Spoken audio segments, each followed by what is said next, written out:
Bom dia, tudo bom? Eu sou César Munhoz, eu sou o diretor da Human Rights Watch no Brasil. Bem-vindos, obrigado às pessoas que estão presentes na sala e às pessoas que estão online. É um prazer encontrar vocês. Vamos começar a nossa coletiva. Peço desculpas pelo atraso, tivemos algum problema técnico. Primeiro gostaria de agradecer ao Centro Universitário Maria Antônia, que mais uma vez cedeu este histórico espaço para a Human Rights Watch para fazer a coletiva e ficamos muito gratos com a parceria com o Centro Universitário. A gente está aqui para lançar o relatório Gado Sujo, aqui está a cópia física, a exposição da JBS e da União Europeia e violações de direitos humanos e desmatamento ilegal no Pará. Contamos com a presença de Luciana Telles, que está sentada ao meu lado, Luciana Telles Chaves, que é a pesquisadora sênior e responsável pela área de florestas da equipe da Human Rights Watch. Ela trabalhou com comunidades na América Central, na América do Sul, África Central e Sudeste Asiático para promover seus direitos à terra e ajudar a proteger suas florestas. Ela é a autora principal do relatório que estamos lançando hoje. E temos a honra de contar com a participação da doutora Patrícia Pinho, que está entrando online também conosco. Ela é pesquisadora e diretora científica adjunta do Instituto de Pesquisa Ambiental da Amazônia, OIPAM. Possui doutorado em Ecologia Humana pela Universidade da Califórnia, Davis. Ocupou cargos acadêmicos na Universidade de Michigan, na Universidade de Edimburgo e no Centro de Resiliência de Estocolmo. E colaborou com a Convenção Quadro das Nações Unidas sobre Mudanças Climáticas, o Programa das Nações Unidas para o Desenvolvimento e outras instituições internacionais. É autora principal de 2 relatórios do painel intergovernamental sobre mudanças climáticas. Ela está profundamente engajada na Amazônia, trabalhando diretamente com as comunidades para abordar a justiça climática e apoiar mudanças baseadas em equidade e evidências. Luciana vai apresentar o relatório, depois a doutora Patrícia e eu faremos alguns comentários e abriremos para perguntas aqui na sala. E online, vocês, as pessoas que estão acompanhando online, podem escrever a pergunta no Q&A e a gente lerá aqui. Então, vou passar a palavra para a Luciana. Obrigada, César. Bom, gente, bem-vindos e bem-vindas. Começaram com a descrição do relatório. Nós pesquisamos o impacto da pecuária ilegal em 2 comunidades do estado do Pará. Comunidades como essas, que buscam desenvolver meios de subsistência sustentáveis na Amazônia, sofrem enorme pressão da pecuária ilegal. Suas histórias mostram que, sem combater a impunidade por essas ilegalidades, é extremamente desafiador criar espaço para que uma bioeconomia prospere na Amazônia. Então, deixe-me falar sobre essas 2 comunidades. Primeiro, fomos ao PDS Terra Nossa, Projeto de Desenvolvimento Sustentável Terra Nossa, um assentamento rural do INCRA para pequenos agricultores. Quando foi criado em 2006, Terra Nossa tinha uma enorme floresta tropical, onde os pequenos agricultores colhiam castanhas e frutas para vender nos mercados locais. Agora, quase metade do PDS foi transformada em áreas de pastagens por grileiros. No total, 3/4 da área do assentamento são ocupados ilegalmente. Os pequenos agricultores tentaram resistir, mas os grileiros retaliaram violentamente contra as pessoas que denunciaram suas atividades ilegais. Desde 2019, 4 pessoas foram mortas logo depois de se expressaram contra as invasões. E uma liderança comunitária sobreviveu a uma tentativa de assassinato. O governo federal está ciente das inúmeras fazendas ilegais em Terra Nossa, mas ainda não as removeu. Em seguida, fomos ao território indígena Cachoeira Seca, onde vivem os povos indígenas Arara e Xibaia. Essas comunidades tradicionais caçam animais na floresta, pescam no rio Iriri, e coletam produtos florestais para vender nos mercados locais. No entanto, todas essas atividades foram prejudicadas pelo aumento de invasões e de fazendas de gado ilegais. As áreas de pastagem cobriam mais de 58.400 hectares na terra indígena Cachoeira Seca em 2023. Em 2024, Cachoeira Seca perdeu 1.400 hectares de floresta, a terra indígena mais desmatada da Amazônia brasileira no ano. Vários residentes indígenas nos disseram que não vão muito longe de suas aldeias porque são superados em números pelos grileiros. Isso está dificultando sua capacidade de transmitir seu conhecimento tradicional sobre a floresta às gerações mais jovens e colocando em risco seus meios de subsistência. O governo federal tem a obrigação legal de remover os ocupantes não indígenas da TI Cachoeira Seca, mas quase 10 anos desde sua homologação ainda não fez. Por meio da análise de diversos documentos oficiais, descobrimos que fazendas ilegais no Terra Nossa e na TI Cachoeira Seca estão vendendo gado para fazendas intermediárias, que por sua vez estão vendendo para frigoríficos da JBS. Descobrimos que esses frigoríficos da JBS que compraram dessas fazendas intermediárias também estavam exportando produtos bovinos para a Europa.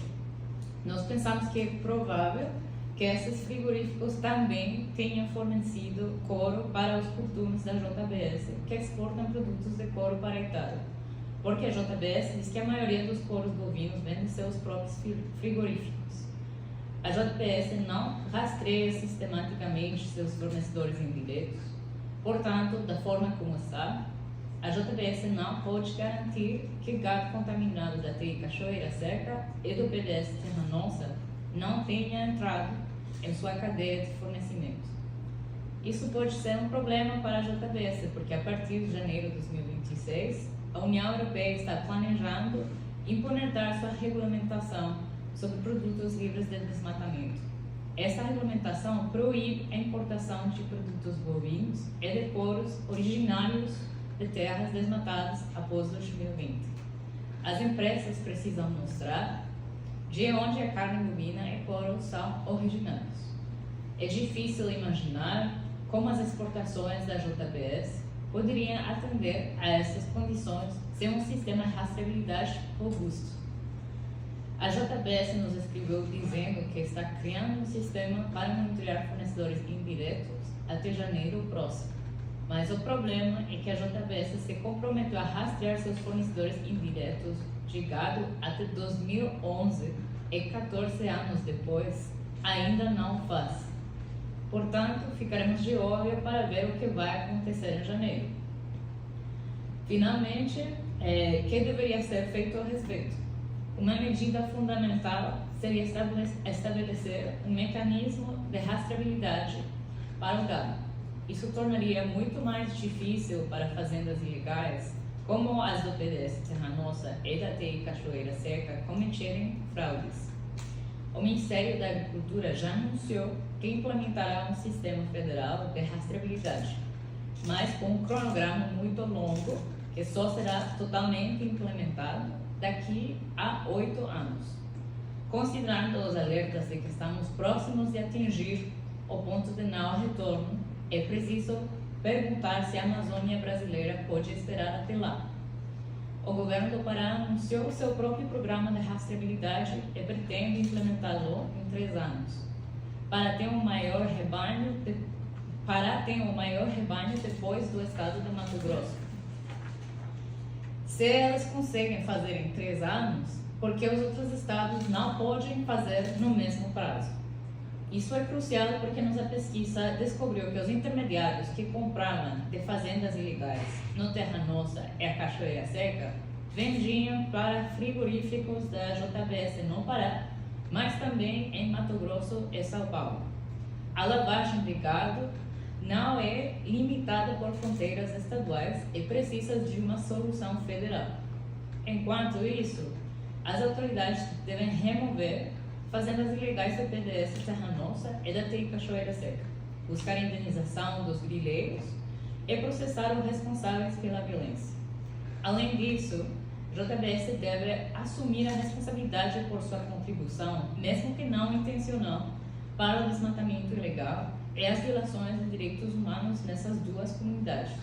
Ela também deve garantir que seus fornecedores indiretos estejam livres de desmatamento e violações de direitos humanos. Nossa mensagem final é esta: combater o desmatamento e as violações de direitos humanos nas cadeias globais de fornecimento de gado é uma responsabilidade compartilhada entre vendedores e compradores. Todos têm que fazer sua parte. A União Europeia deveria implementar sua regulamentação sobre produtos livres de desmatamento sem qualquer atraso, e o Brasil deveria acelerar a implementação do seu Programa Federal de Rastreabilidade. Ambas as medidas ajudariam a criar espaço para uma bioeconomia que, de outra forma, não pode prosperar na Amazônia brasileira. Obrigada. Obrigado, Luciana, pela apresentação e pelo todo o trabalho de pesquisa, né, dos últimos anos. Eu vou passar a palavra agora para a doutora Patrícia Pinho, que vai entrar online.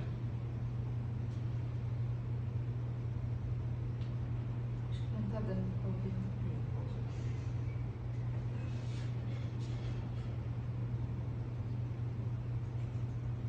Um momentinho, estamos resolvendo o problema. Está certo aí? Olá. Agora sim. A doutora pode entrar. Obrigado. Sim. Bom dia a todos e a todas. É uma honra estar podendo, poder participar dessa coletiva, ouvir o trabalho, de destaque do relatório, que a Luciana acabou de apresentar. E eu vou falar aqui de uma perspectiva, por que um relatório desse tem tamanha importância e relevância, quando a gente pensa na Amazônia, direitos humanos, a crise climática e a promessa de um futuro sustentável e resiliente, que todos nós aí estamos almejando perante também o cenário de COP30, que vai acontecer agora em algumas semanas em Belém.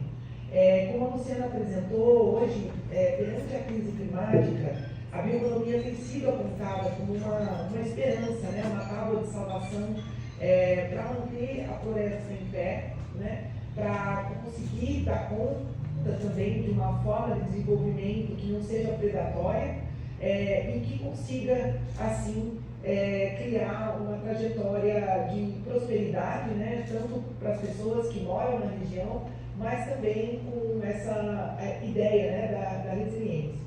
No entanto, o que a gente vê hoje na Amazônia é que a crise climática ela não é mais uma questão de modelos, mostrando a vulnerabilidade e a suscetibilidade da floresta ao aumento expressivo das emissões de gases de efeito estufa globalmente e a temperatura global. Então, a Amazônia é listada como a primeira das 5 razões por que se preocupar com as mudanças climáticas no âmbito das evidências científicas, no IPCC.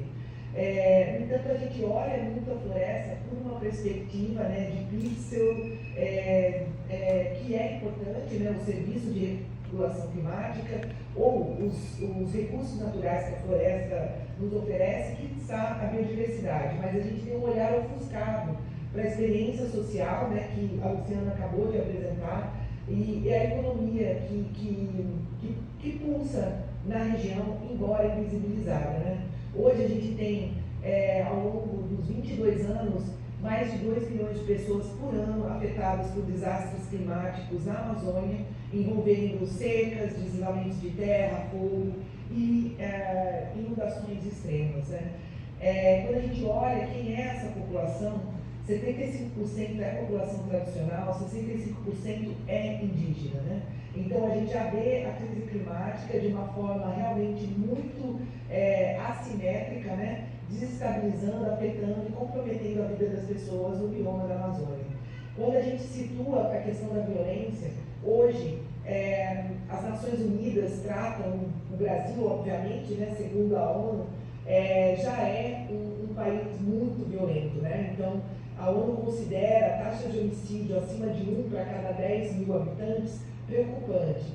Na Amazônia, 671 municípios hoje estão acima desse limiar, ou seja, mais de 80% da região ela sofre uma taxa de homicídio, né, que chega a ser 5 ou 6 vezes maiores do que a taxa nacional do Brasil, que já é um país violento. Né? Então, quando a gente olha hoje o relatório, né, que Human Rights traz a evidência, né, das terras, da Terra Nossa, da Cachoeira Seca, ela não é uma exceção, né? Infelizmente. É uma realidade que permeia todo o tecido social e ecológico da floresta. Né?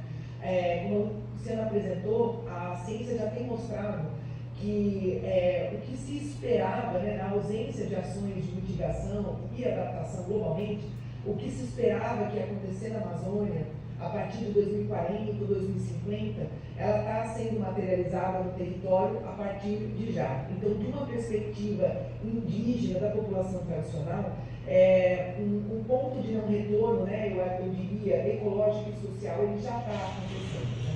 Então, o que esse relatório traz, a necessidade e a urgência dos setores, dos governos, dos organismos internacionais se comprometerem, né, com estratégias de desmatamento zero para a Amazônia, estratégias que sejam equitativas, né, que considerem a experiência, o saber das pessoas que vivem ali milenarmente e que a gente possa ter, então, assim, uma transição justa, equitativa e resiliente para todos. Eu acho que é isso. Muito obrigado, doutora Patrícia.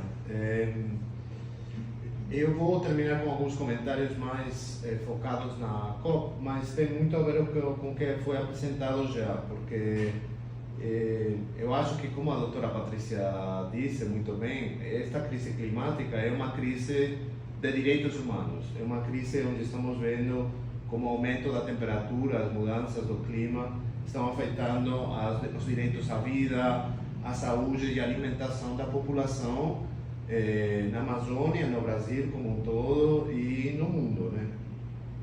A gente está, faz poucas semanas que vamos estar em Belém e vai ser o 10º aniversário do Acordo de Paris, então é um momento crítico, eu diria, um momento em que as temperaturas do planeta estão aumentando e onde precisamos de ação. Na COP29 não houve acordo sobre a eliminação gradual de combustíveis fósseis, nem também houve progresso significativo em direção à limitação da temperatura, do aumento da temperatura em 1,5 graus Celsius, que foi a meta estabelecida em Paris. E esse fracasso da COP29 torna esta COP muito mais importante para ter esse caminho.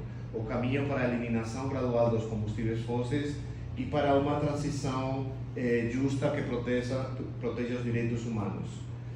Os países agora vão ter que apresentar os seus planos climáticos nacionais, não todos têm feito ainda, o Brasil fez um dos primeiros que apresentou o plano atualizado, mas esses planos têm que ser concretos, têm que ter cronogramas para a eliminação dos combustíveis fósseis, é muito importante.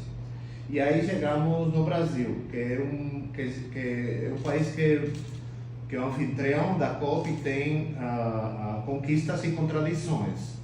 Como conquista, claramente, é a redução significativa do desmatamento na Amazônia, que caiu 50% em 2 anos, né? Então é muito importante, mas continua em níveis que são enormes, na verdade. O último ano houve uma destruição de mais de 6.000 quilômetros quadrados de floresta. E ao mesmo tempo, o Brasil está com planos de investir bilhões de reais, bilhões de dólares, na verdade, em novos projetos de petróleo e gás, em um momento em que o mundo vai em sentido contrário. O que precisamos é o caminho contrário. Especificamente a questão de abrir para exploração a área da bacia da Foz do Amazonas é muito preocupante para nós, para o Human Rights Watch, porque o que o Brasil está fazendo é apostando em que vai produzir petróleo durante décadas, né? está explorando agora se achar petróleo e produzir é um investimento a longo prazo. E os efeitos no planeta desse petróleo e gás que vai ser queimado, tanto faz que seja queimado no Brasil ou no exterior. Então, o impacto no clima vai ser o mesmo. A Agência Internacional da Energia tem falado que para atingir a meta de aumento da temperatura em 1,5 graus, não pode ter novos projetos de combustíveis fósseis. E outro elemento, eu acho que é muito importante, que é muito presente no Brasil, é o impacto desses empreendimentos de combustíveis fósseis nas comunidades que moram perto. A Human Rights Watch tem como documentado como moradores dessas áreas, perto das indústrias, são ameaçados, são intimidados e tem um impacto no meio de vida deles, de subsistência. É muito parecido com o que documentamos em Terra Nossa, por exemplo, onde o vetor da ameaça é o gado ilegal. Mas também na indústria do combustível fóssil estamos vendo isso, né? E não tem visibilidade do que está acontecendo nessas comunidades. O nosso pedido para o Brasil é que chegue na COP30 com uma liderança mundial e coloque sobre a mesa a necessidade de um plano concreto para a eliminação gradual dos combustíveis fósseis. Tem outra área também importante que vai ser discutida na COP, que é a questão das florestas. E Luciana aqui pode falar mais disso porque é a nossa responsável dessa área a nível mundial. O Brasil vai apresentar um fundo de florestas tropicais para sempre, o nome, que o objetivo é recompensar países que preservam a floresta tropical. O nosso pedido é que esse fundo tenha proteções fortes de direitos humanos, inclusive reconhecimento dos direitos dos povos indígenas à terra, o consentimento livre, prévio e informado das comunidades quando tem projetos que afetam elas, e a participação plena de comunidades indígenas e comunidades quilombolas, né?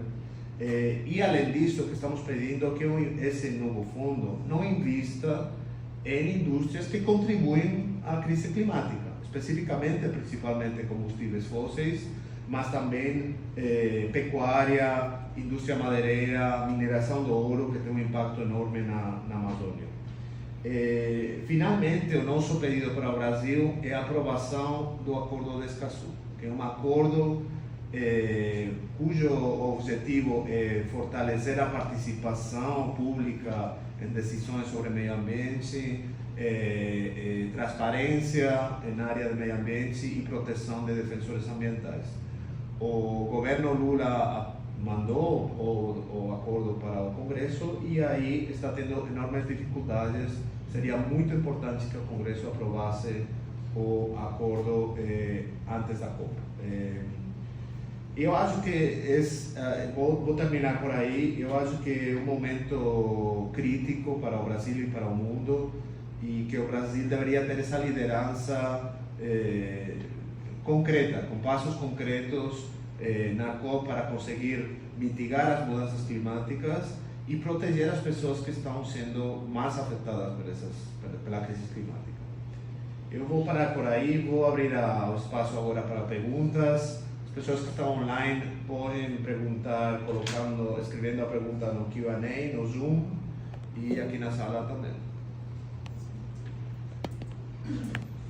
Se vocês puderem se identificar, agradeço. Eu sou Camila, da Agência Brasil. No governo passado, a gente viu muitas violações graves de direitos humanos para a população indígena e ribeirinha na Amazônia. E tinha uma expectativa muito grande em relação ao governo, à entrada de um governo mais progressista. Ainda assim, a gente vê situações muito graves. Eu queria, e isso mostra que talvez a figura de um presidente não tenha força suficiente. Eu queria entender quais são as dificuldades de um governo, ainda que se diga progressista, quais as dificuldades desse governo em atuar de fato nessas questões e garantir a qualidade de vida dessas pessoas, enfim, tanto na Amazônia quanto garantir a preservação do meio ambiente. Sim. Patrícia, talvez eu começo e não sei se você quer também comentar, Luciana. Olha, eu acho que a mudança de governo teve um impacto, eu diria, muito positivo, né? Eu lembro no governo Bolsonaro que eu fui em comunidades na Amazônia e o medo era palpável, todo mundo estava com medo. A mensagem na prática naquela época era para os grileiros e os fazendeiros que tinham fazendas ilegais fazer o que quiserem. Isso era assim, presente na região. Isso mudou com o governo, então isso foi muito positivo, mas definitivamente, Camila, isso não é suficiente, né? A redução do desmatamento é algo também muito positivo que protege as comunidades, mas ainda assim continuamos com níveis muito altos e muitos casos de violência, intimidação, etc. O que nós achamos onde o Brasil pode melhorar, onde tem esse espaço? Eu diria que o primeiro ponto que eu colocaria é a recomendação principal do nosso relatório que a Luciana apresentou, que é a questão da rastreabilidade.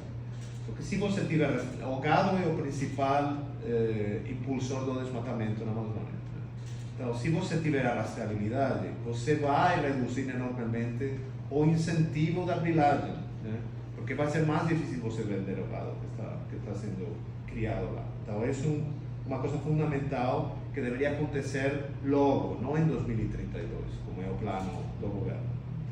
Esse é o primeiro ponto. Segundo, o acordo de Escazú, nós achamos que é muito importante, porque dá uma proteção adicional aos defensores, às pessoas que estão no terreno, um respaldo a nível de tratado internacional ao sistema judiciário para ter ações. Então, isso é bem importante. O terceiro ponto é que você precisa aplicação da lei. Esse é um ponto muito importante.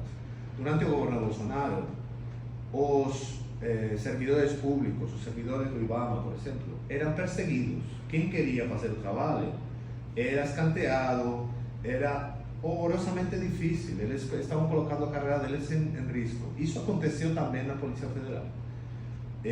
Agora não é essa situação que estamos. Os servidores estão fazendo ações, mas não é suficiente. Colocando o exemplo de Terra Nossa e Cachoeira Seca, todo mundo sabe onde está o gado ilegal. Nós, a Luciana e eu, estivemos nesses lugares. Cachoeira Seca, por exemplo, se você entrar em qualquer ramal que sai do Rio Iriri, você chega na fazenda ilegal. E é claramente ilegal, não tem dúvida que é ilegal, o gado está aí, mas não teve desintrusão, é isso que falta, né? Então, para essas ações, são complicadas e você precisa o aparato completo do Estado para colaborar. Então, você vai precisar do IBAMA, a FUNAI, a Polícia Federal, isso tem que ser feito, né? Para você tirar dessas áreas pessoas que estão invadindo, que estão ameaçando os moradores legítimos, que estão destruindo a floresta. Só adicionaria um ponto ao que falou César, é a questão do marco temporal, porque também essa indecisão, a meu ver, do que vai acontecer com a lei que foi vetada e após o veto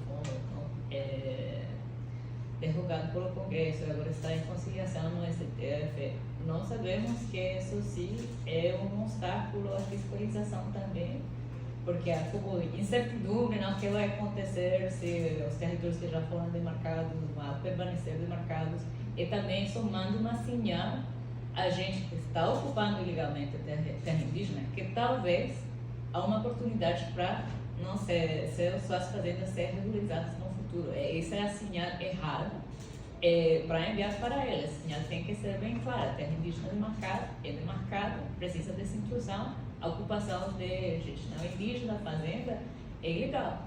Essa señal tem que ser muito clara, não tanto do judicial como do executivo. Esse era um ponto que queria adicionar para o que diz o César.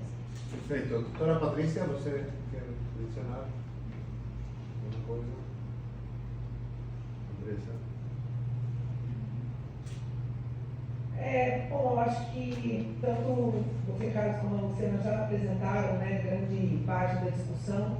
Eu acho que, né, sobre a pergunta do governo passado, eu acho que o que a gente vem criando, né, a Amazônia e sua população, ela tem esse legado realmente colonial, histórico, né, que puxa essa comunidade para uma situação de invisibilidade, né, então a gente vai adquirindo patamares de normalidade que não são normais, né, tanto quanto a escalada do desmatamento, né, grilagem de terras públicas, sobretudo não designadas, e também a violência que acomete esses povos. Eu acho que o governo passado ele expôs muito essa população.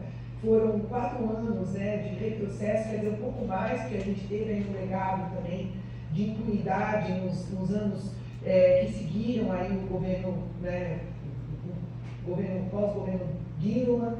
Então, a gente vê que isso foi expondo, né, e criando uma atmosfera de impunidade na Amazônia que realmente aterroriza, né? Então, eu acho que hoje o IPAN trabalha, por exemplo, com monitoramento territorial indígena. A gente desenvolve mecanismos, né, com conhecimento tradicional, tecnologias sociais, junto com as tecnologias geoespaciais, o que a ciência tem mostrado, fazendo também parcerias com o Ministério Público Federal, né? Então, é uma forma com que as populações indígenas e tradicionais consigam, né, através de aplicativos, né, com material de tecnologia, reportar e ter ações contra as ilegalidades que acometem os territórios, né? Eu acho que vale ressaltar que realmente é um desafio, né, para os governos, inclusive os progressistas, e eu destaco que esse vai ser um dos maiores desafios aí no governo Lula, e principalmente agora, no governo atual e que vem pela frente, né, de dar conta não só da crise climática, né, mas desse tecido violento e de impunidade que está permeando a minha região, né, entendendo que essas crises elas não são desconectadas, né, então elas se propagam, né, se aumentam, se transformando aí numa situação realmente um efeito cascata negativo, né? Tanto para a floresta quanto para as pessoas que nela vivem e globalmente também, né? Eu acho que esse é um desafio que está posto. Perfeito, muito obrigado. Tenho um jornalista do El País, o Juan Royo, mas eu acredito que ele queria falar porque ele levantou a mão. Ele pode falar? Pode passar então, se for possível.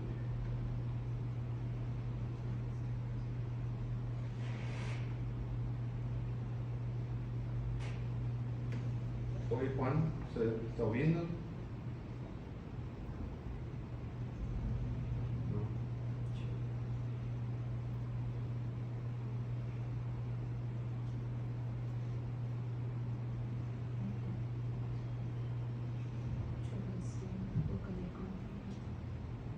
Olá, estão me ouvindo agora? Sim, agora sim. Pode falar, obrigado. Muito obrigado à coletiva pelas informações. Eu tenho 2 perguntas, na verdade. A primeira seria saber até que ponto vocês descobriram no relatório, né, sobre o gado sujo, o modus operandi, uma prática normal que acontece de forma, enfim, muito normalizada, ou, enfim, seria para extrapolar isso, né? Digamos, a Amazônia como um todo, a questão do gado, porque imagino que a empresa JBS basicamente vai dizer que são casos isolados, de que, enfim, isso não acontece sempre e tal e tal. Então eu queria que vocês explicassem realmente a dimensão do problema. Isso é a primeira pergunta. E a segunda pergunta, a gente falou aqui bastante sobre a rastreabilidade, né? Esses mecanismos que estão sendo criados, tanto no Brasil como na União Europeia. Eu queria saber se no futuro, quando isso for realmente aplicado e mais quando a legislação europeia começar a vigorar, se isso vai ser confiável, se isso vai ser efetivo de verdade, né? Porque se o proprietário rural basicamente só tem que informar a geolocalização da fazenda, a priori me parece uma coisa muito fácil de fraudar se não houver fiscalização externa que verifique que realmente isso que ele está falando é verdade. né? Então, eu queria saber se haverá mecanismos suficientes para verificar que tudo isso é real e é fácil de comprovar, né? Essas seriam as duas perguntas. Perfeito, obrigado. Obrigado. Bom, qual é a dimensão do problema? A lavagem do gado é muito comum na Amazônia brasileira. Para dizer que tão comum é na cadeia de fornecimento da JBS, é muito difícil fazer essa estimação, porque a JBS não identifica os fornecedores indiretos que, em geral, onde a maioria do lavagem do gado vai acontecer. Então, tem esse processo de fazenda ilegal ser a primeira fazenda de onde vem o gado, é a fazenda ilegal que depois vai vender a intermediários, talvez mais de um intermediário. Finalmente, esse fornecedor indireto que vai fornecer o gado para os frigoríficos. Então, como não tem visibilidade sobre a maioria da cadeia de fornecimento, a JBS mesmo não tem visibilidade sobre a maioria dessa sua própria cadeia, é muito difícil fazer uma estimação de quanto do gado que eles estão atualmente procurando tem uma origem ilegal. Isso deveria ser um fato de muita preocupação para a JBS por a escala do desmatamento ilegal que é impulsado por a pecuária na Amazônia. Em termos de efetividade do regulamento europeu, é difícil falar. Bom, tem dois elementos. Tem o regulamento europeu e a fiscalização no Brasil, que não são a mesma coisa. A realidade é que para a maioria da produção do Brasil poder cumprir com os requerimentos do regulamento europeu, vai precisar de rastreabilidade federal. Vai ser muito difícil cumprir com esses requerimentos se não tem rastreabilidade federal no Brasil. Os frigoríficos mesmos já têm reconhecido esse fato. Então, já tem falas do ABIEC, por exemplo, que é a Associação de Exportadores do Brasil, dizendo que finalmente não vai precisar de rastreabilidade, porque além da União Europeia, a China já tem falado também que eles têm essa expectativa, que no futuro próximo eles vão requerir mais traçabilidade do gado que eles procuram no Brasil. Então, se você tem essa reforma a nível do Brasil, vai contribuir muito à integridade das informações que produtores rurais do Brasil podem fornecer a compradores europeus. Também o que tem que saber do regulamento é que tem punições bastante stringentes para companhias que vão violar a lei. E isso em si também é uma medida que finalmente vai criar um incentivo para as companhias realmente fazer a melhor diligência possível de suas próprias cadeias de fornecimento. Peço desculpas pelos os erros que eu sei com certeza tenho feito em português, meu português é um pouco fraco, mas a gente está no Brasil, então vocês vão falar português. Eu compreendi perfeitamente. Eu acho que eu faço umas erros ainda. E não pedi desculpas. Não sei se a doutora Patrícia, você quer fazer comentários, perguntas eram se estes são casos isolados e a efetividade quando tiver um programa de rastreabilidade funcionando. Acho que era por de novo.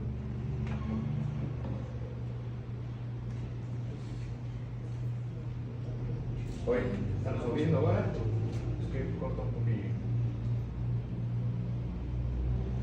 Agora sim, eu acho que assim, pela perspectiva da rastreabilidade, eu acho que a gente tem uma agenda interna, um exercício interno aqui no país para elaborar. Eu acho que a gente vê muito, eu acho que a capacidade técnica ela existe, e já se provou em algumas questões muito factíveis, mas eu acho que a gente está esbarrando agora em questões também econômicas, narrativas também protecionistas, que eu acho que precisam avançar para realmente a gente poder ter um sistema desse, né? Eu acho que do ponto de vista estratégico e da capacidade técnica e sobretudo de gestão, eu acho que a gente realmente já tem um país organizado e pronto, né, para isso. No entanto, a gente sabe que temos outros gargalos muito mais profundos e institucionais que devemos travar, né? Inclusive entre os países, né? A própria legislação, né, da UDR, que contempla, né, obviamente, algo que vai ser a estratégia global, né? Eu acho que países como a China, os Estados Unidos agora como retrógrado, mas também estão pensando, né, em sistemas de monitoramento e rastreabilidade, porque todos entendem que a gente não pode mais perder floresta tropical hoje, né, no meio à crise climática. No entanto, também com ambiguidades muito expressivas, né? A Europa restringindo isso para a Amazônia, mas deixando de lado toda a savana biodiversa do Brasil, onde essas ilegalidades e direitos humanos também estão sendo afetados, né? No caso do Cerrado. Então, onde a maioria da produção, né, de commodities está indo para o mercado europeu. Então, algumas dissonâncias como essas, elas têm que ser tratadas, né? Se a gente realmente está querendo estabelecer um sistema de rastreabilidade, controle e redução aí das violações dos direitos humanos e dos aspectos, né, dos biomas aí centrais para o futuro do país, mas também produção de alimentos globalmente. Obrigado, João, também pela pergunta. Andressa, temos alguma outra? No chat.